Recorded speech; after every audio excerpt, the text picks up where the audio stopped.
अस्सलाम वालेकुम नाज़रीन, एक नई व्लॉग के साथ मैं हूं मोहम्मद इब्राहिम अब्बासी। मेरे साथ मौजूद है फैसल अब्बास। फैसल, आज जो फैसला हुआ है, जो सस्पेंड हुआ है, खतो किताबत जो हुई है इलेक्शन कमीशन और लाहौर हाई कोर्ट के दरमियान, उसको सुप्रीम कोर्ट ने सस्पेंड कर दिया है। काजी भाई ईसा साहब की जानिब से जो आज रिमार्क्स दिए गए, मंदोखेल साहब की जानिब से जो रिमार्क्स दिए गए, उसके ऊपर हम डिस्कस करेंगे। पहले तो मैं आपको अपना एक पॉइंट ऑफ व्यू जो है वो आपको दे दूं। जो आज सुप्रीम कोर्ट ने सस्पेंड किए हैं, ऑर्डर किया, ऑर्डर लाहौर हाई कोर्ट का ऑर्डर हो या इलेक्शन कमीशन की खतो किताबत हो, इससे दो तीन चीज़ें वाज़ेह होती हैं। पहली चीज़ तो ये है कि लाहौर लाहौर हाई कोर्ट का जो ऑर्डर है उसको किसी आइन और कानून के तहत सस्पेंड नहीं किया गया, कोई मजबूत ग्राउंड उसके लिए नहीं था। वो इस वजह से सस्पेंड किया गया कि दोनों आइनी अदारों का टकराव है। मेरी जाती जो राय है उसके मुताबिक दोनों आइनी अदारे अगर टकराते हैं, इसका ये मतलब है कि आपके आइन के अंदर सुकम है। अगर आपके आइन के ऊपर मुकम्मल चीज़ें चल रही हैं तो फिर वो सुकम है। अगर मुकम्मल चीज़ें नहीं चल रही तो ऑटोमेटिकली जो आपके अदारे हैं वो एक दूसरे के सामने आके खड़े होंगे और तनाव की कैफियत जो है वो मुल्क के अंदर जो है वो रियासत के अंदर पैदा होगी और ये फैलेगी। बड़ा अजीब तरीके से ये मुल्क चलेगा। वो चीज़ें हमें नज़र भी आ रही हैं। आज मंदोखेल साहब ने क्या जो है रिमार्क्स दिए, बाद में वो भी उनका स्टांस भी किसी हद तक तब्दील हो गया। इलेक्शन कमीशन के वकील ने वहाँ पर अपनी कुछ गलतियाँ भी जो है वो तस्लीम की हैं। बताएं क्या हुआ। देखें, ये तो बिल्कुल बड़ा वाज़ेह है कि जब आइन और कानून के मुताबिक चीज़ें नहीं होगी तो फिर जाहिर है अगर कोई ऐसा आपका सामना किसी ऐसे इदारे से हो जाएगा या किसी ऐसे बंदे से हो जाएगा जो कि आइन और कानून के मुताबिक जिसने हल्फ लिया है और वो उस आइन और कानून के मुताबिक फैसला करना चाहता है, तो फिर जाहिर है तसादुम भी होगा। और जिस तरह से आपने कहा कि दो आइनी इदारे आमने सामने होंगे तो फिर ये सारी चीज़ें वाज़ेह भी होंगी और फिर ये चीज़ें एक्सपोज भी होंगी। अब इलेक्शन कमीशन ने नून लीग के साथ मिलकर 8 फरवरी के इंतखाबात के ऊपर जो डाका डाला और एक आइनी इदारे का इस्तेमाल करते हुए सिकंदर सुल्तान राजा ने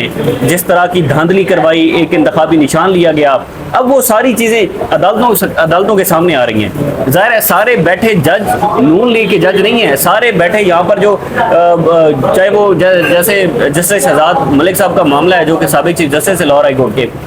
अब हुआ ये कि इलेक्शन कमीशन कैसे एक पार्टी के खिलाफ या एक इस मुद्दे के खिलाफ आ जाता है कि जी नहीं, ट्रिब्यूनल के जज है वो इलेक्शन कमीशन मुकर्रर कर सकता है, हाई कोर्ट मुकर्रर नहीं कर सकते। बिल्कुल, अगर इलेक्शन कमीशन मुकर्रर कर सकता है तो जब जस्टिस शहजाद मलिक ने इलेक्शन कमीशन को लेटर लिखा था तो 1.5 महीना तो इलेक्शन कमीशन ने उस पर जवाब नहीं दिया, नोटिफाई नहीं किया उन जजेस को, नोटिफाई नहीं किया। तो उस पर अगर इलेक्शन कमीशन के पास ये आईनी इख्तियार है कि उसने ट्रिब्यूनल के जजेस को मुकर्रर करना है तो फिर उन्होंने 1.5 महीना क्यों लगाया? अब तो इलेक्शन कमीशन को चाहिए था कि वो 1 हफ्ते के अंदर उन जजेस को मुकर्रर कर देते या जो भी चाहते। तो ये बड़ा एक हैरान कुन है। और अब सुप्रीम कोर्ट के अंदर ये मामला आया तो फिर चीज़ें एक्सपोज भी हुई और फिर जस्टिस जमाल खान मंदोखेल हो या फिर जस्टिस अकील अब्बासी साहब, बिल्कुल सिंध हाई कोर्ट से नए वो अपॉइंट हुए हैं, सुप्रीम कोर्ट में जज बने, तो जाहिर है फिर वो तो सवालात तो होंगे। अब इलेक्शन कमीशन के जो हैं अपना वकील, उनसे ये सवाल हुआ कि जमाल खान मंदोखेल साहब की जानिब से भी हुआ और अकील अब्बासी साहब की जानिब से भी हुआ कि आप हमें बताएं कि आप मर्जी का पैनल देंगे और आपके मर्जी के पैनल के ऊपर जजेस बनेंगे। तो उस पर जो है वो justice Akeel Abbasi, chief justice Qazi Faez साहब का तो ये एक आप एक माजी है ना, और माजी करीब ही है, कोई इतने दूर की बात नहीं है कि इलेक्शन कमीशन ने जो बातें की हैं, जो फैसले दिए हैं, काजी साहब ने उसको जो है वो एंडोर्स किया, डिफेंड भी किया और हर हाल में डिफेंड किया, चाहे वो मखसूस नशिस्तों का मामला हो, उससे पहले बल्ले का निशान लेने का मामला हो, ये सारी चीजें हों। तो ज़ाहिर इलेक्शन कमीशन के वकील को पूछा गया कि आप हमें बताएं। फिर ये सवाल भी हुआ कि जब 1.5 महीने से इलेक्शन जस्टिस शहजाद मलिक ने लिखा था तो इलेक्शन कमीशन ने उस पर क्यों नहीं जवाब दिया? करना चाहिए। ये सारी चीजें आ जाई सामने और बड़ा एक जबरदस्त जो मैं असल में थोड़ा लेट पहुंचा था उस पर जो जस्टिस अकील अब्बासी हैं, तो वाकई आज चीफ जस्टिस साहब ने अपनी जो मेजोरिटी है वो खोई है, क्योंकि आपको याद होगा इससे पहले 2 रुकनी बेंच था, फिर 5 रुकनी बेंच बना। अब उसमें भी जस्टिस जमाल खान मंदोखेल और जस्टिस अकील अब्बासी के रिमार्क्स इस हवाले से वाज़ेह थे। जस्टिस अकील अब्बासी साहब ने कहा कि आप हमें ये बताएं कि उन्होंने कहा कि अगर मैं होता ना लाहौर हाई कोर्ट का चीफ जस्टिस और वहाँ पर आप मुझसे पैनल मांगते कि फला पैनल दे दें तो फिर मैं आपके साथ जो करता तो आप याद रखते। बिल्कुल, अगर इस तरह वहाँ पे बड़ी डिस्कशन भी हुई, वहाँ पे जमाल मंदोखेल ने कहा कि अगर मैं लाहौर हाई कोर्ट के चीफ जस्टिस की जगह होता मैं भी यही करता। अकील अब्बासी साहब ने कहा कि जैसे chief justice Sindh high court था, मैंने जो नाम दी उनके ऊपर आपने एतराज नहीं किया, ये बड़ी अहम वहाँ पे डेवलपमेंट हुई।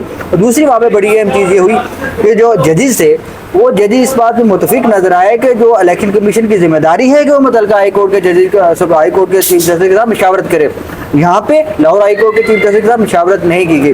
दो बड़ी अहम चीज़ें हैं फैसल, मुझे आप ये बताएं, ये जो अदलिया का इस्तेमाल हो रहा है ये किसके कहने पे हो रहा है, कौन कर रहा है? क्या ये नून लीग क्या कर रही है या फिर वो ताकतवर लोग हैं जो इस तरह कर रहे हैं? आपने अभी कुछ दिन पहले देखा जुडिशल कमीशन ने एक जूनियर जज को उठा के चीफ जस्टिस लगा दिया।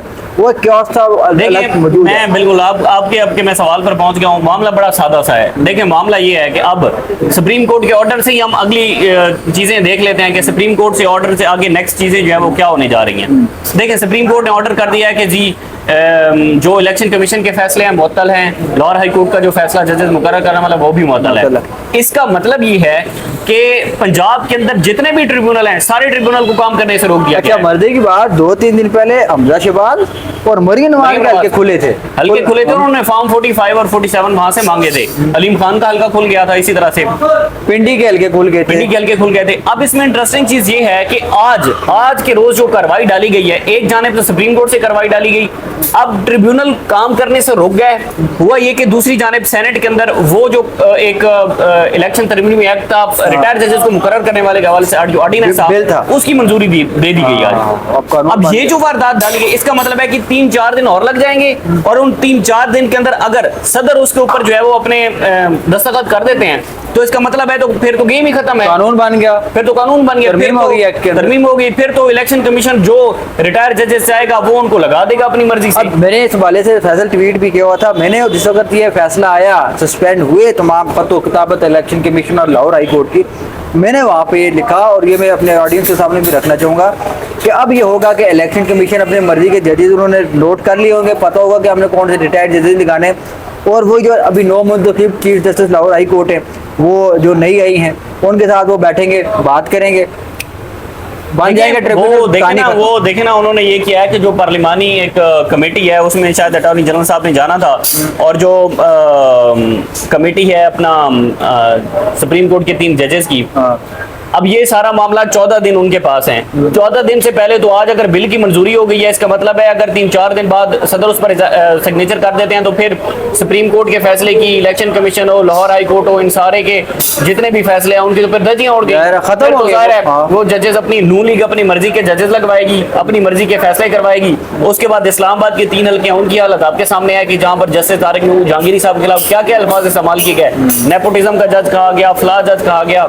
उस पर अब इलेक्शन कमीशन का कंडक्ट ये है कि इलेक्शन कमीशन ने बल्ला ले लिया, इलेक्शन कमीशन ने 8 फरवरी के इंतखाबात में धांधली करवाई। अब भी इलेक्शन कमीशन नून लीग का जो है वो टीम बी बनी हुई है। ये हकीकत है, टीम बी का किरदार अदा कर रही है। इलेक्शन कमीशन ने अभी जो भी काम किए, अदालतों ने जो आजाद ददरिया जो है उन्होंने उसको एंडोर्स नहीं किया, उन्होंने उस फैसले को रिजेक्ट किया, खत्म किया। लेकिन काजी साहब जो है वो काजी साहब एंडोर्स करते हैं। ज़ाहिर है काजी साहब ऊपर बैठे हैं और वो इलेक्शन कमीशन हो, चीफ जस्टिस साहब हो या फिर नून लीग की हुकूमत हो, तो ये बड़ा सेम पेज है और ये सेम पेज बड़ा मजबूतों में नजर आता है और मजबूतों में इन्हीं फैसलों की वजह से नजर आता है जो आए रोज हम अदालतों के अंदर देखते हैं। तो अब इस फैसले से अवाम के 24 करोड़ के जो मैंडेट था उसके ऊपर डाका डाला गया है। पंजाब के जितने भी हल्के हैं, चाहे वो मुल्तान का जो ट्रिब्यूनल बना था, उसके बाद सरगोदा का जो ट्रिब्यूनल बना था, रावलपिंडी के बने थे, भावलपुर के हो, लाहौर का हो, सारे ट्रिब्यूनल में अब नून लीग अपनी मर्जी के जजेस लगवाएगी।